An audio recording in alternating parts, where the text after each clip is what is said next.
ছেলেটা আমার বড্ড ঠান্ডায় ভুগছে। গতবার যখন ঠান্ডা লেগেছিল সেইবার থেকে শুরু হয়েছিল নেবুলাইজার করা। সেবার যদিও ওষুধের দোকান থেকে করা হয়েছিল, কিন্তু এবার এমন এমার্জেন্সি বেড়ে গেল যে রাত 11:30টার সময় ওর এমন শ্বাসকষ্ট শুরু হয়ে গেল যে নেবুলাইজার না করালে নয়। ওর বাবা ছুটে গেল বাজারে, দেখলো একটাও ওষুধের দোকান খোলা নেই, সব কটা বন্ধ হয়ে গেছে। শুধুমাত্র অ্যাপেলো ফার্মেসিটা খোলা ছিল।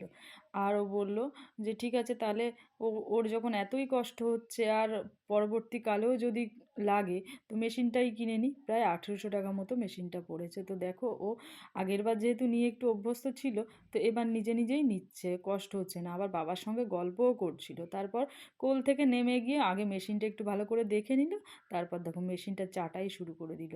আর ও না যা পায় সব কিছু মুখে দিতেই হবে। আর একটু এক্সপেরিমেন্টও করতে হবে, মাঝে মাঝে মুখ থেকে খুলে ওটা দেখেও নিচ্ছিল।